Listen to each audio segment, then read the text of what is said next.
என்னாலும் ஆளுநர் தான் அப்படின்னு சொன்னார். ஒரு சுவையான சம்பவத்தை சொல்லலான் இருக்கேன். ஏன்னா இவர்கள் சொன்னதனால், ஒரு விநாயகர் சதுர்த்தி விழா, அதில் நான் கலந்து கொண்டேன். அப்பொழுது அமைச்சராக இருந்த சகோதரி பூங்கோதையும் கலந்து கொண்டார்கள்.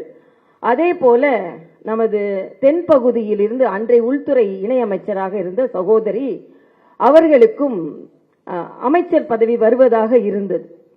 அப்பொழுது அறிமுகம் செய்த ஒருவர் சொன்னார், அவரை பார்த்து ரெண்டுமே திராவிட முன்னேற்ற கழகத்தை சார்ந்தவர்கள். அவர் சொன்னார், ஒருவர் இன்னாள் மந்திரி என்று. சகோதரி பூங்கோதை நானும் மருத்துவக் கல்லூரியில் ஒரே வகுப்பில் படித்தவர்கள் தான். இன்னாள் மந்திரி அப்படின்னு சொன்னார்.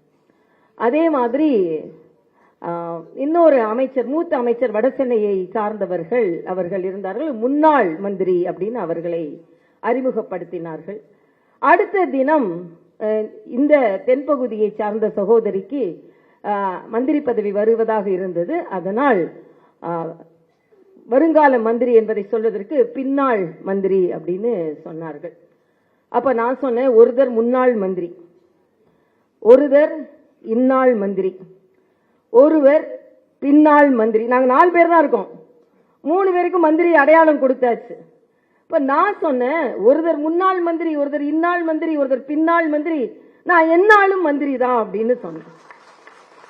உடனே அமைப்பாளர்களுக்கு ஒரு சந்தேகம் வந்து விட்டது, இவர் ஏன் என்னாலும் மந்திரின்னு சொல்றாரு அப்படின்னு சொன்னா, இங்க வந்து இருக்கின்ற 3 பேருமே திராவிட முன்னேற்ற கழகத்தை சார்ந்தவர்கள், பெயருக்காக இந்த விழாவில் கலந்து கொள்கிறார்கள். ஆனால் என்னாலும் இறைவனை இவர்கள் மந்திரிப்பதில்லை. ஆனால் இந்த 4 பேரில் நான் மட்டும்தான் என்னாலும் இறைவனை மந்திரித்துக் கொண்டிருக்கிறேன். அதனால் நான் என்னாலும் மந்திரி தான் அப்படின்னு சொன்னேன். அதனால ஆளுநர் என்று வந்தால் அக்கா என்று எல்லோரும் அழைப்பதைத்தான் நான் ஆளுநராக இருக்கும் பொழுதே விரும்பி இருக்கிறேன். அதனால் என்றுமே மக்களுக்கான ஆளுமையை நான் தொடர்ந்து கொண்டிருப்பதால் என்னாலுமே ஆளுநர் தான். மக்களின் அன்பை ஆண்டு கொண்டிருப்பவர் என்ற வகையில் என்னாலும் ஆளுநர் தான் என்றும் தெரிவித்துக் கொள்கிறேன். சோபனா ரமேஷ் ஒன்றை சொல்லும் பொழுது சொன்னார்கள், எல்லாருக்கும் குஷ்பு இட்லி கொடுத்து நல்ல சாப்பாடு கொடுத்து எங்க குளிக்க வைக்கணும்னு தெரியல, அதனால அவர்களை நீச்சல் குளத்துல விட்டுட்டேன் அப்படின்னு சொன்னாங்க.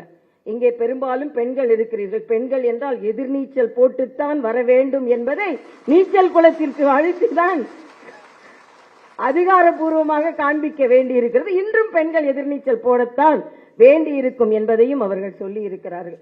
முதல்ல ஒரு பாராட்டு சோபனா ரமேஷ் அவர்களுக்கு. தமிழ் தாய் வாழ்த்து பாடியதற்கு முதலில் பாராட்டு, பின்பு தவறில்லாமல் பாடியதற்கு பாராட்டுகள். இன்னைக்கு தமிழ்நாட்டில் அதுவே அரிதாக இருக்கிறது.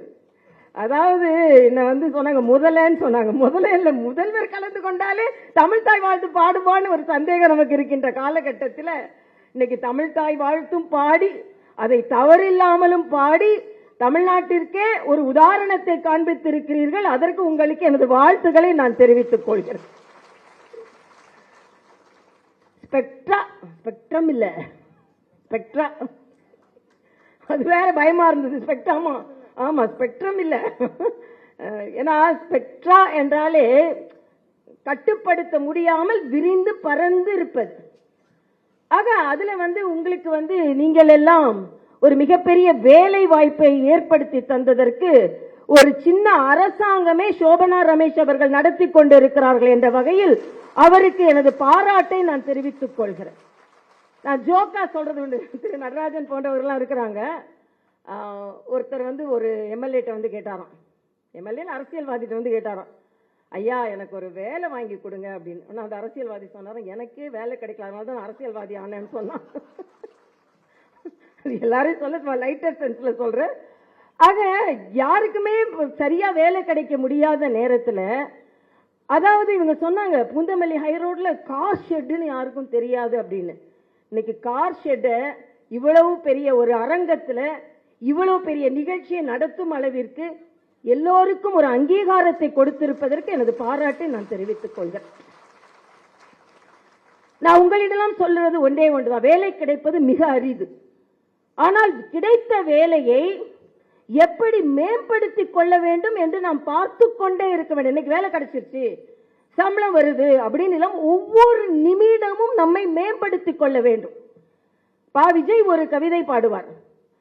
இந்த நகத்திற்கு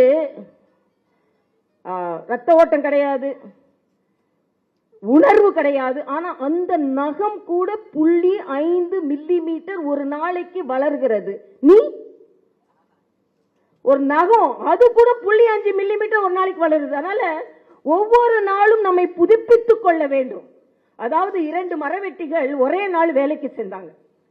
ஒருத்தர் அதிகமா மரம் வெட்டினாரு, அதிக நேரம் வேலை செஞ்சாரு, சீக்கிரம் மேல் தகுதிக்கு வந்துட்டாரு. அவருக்கு நிறைய சம்பளம் அதிகம் கொடுத்து கொண்டே போனார்கள். ஏன்னா நல்ல வேலை செஞ்சா சம்பளம் அதிகமா கிடைக்கும், நமக்கு நல்ல பாராட்டு கிடைக்கும். என்ன ஒருத்தர் அப்படியே இருந்தார். இந்த 2வது உள்ளவருக்கு சந்தேகம். 2 பேரும் ஒரே இடத்துல தான் கோடாரி வாங்கணும், 2 பேரும் ஒரே நேரத்துல தான் அதே கம்பெனியில வேலை செஞ்சோம், 2 பேருக்கும் ஒரே மாதிரி வேலை தான்.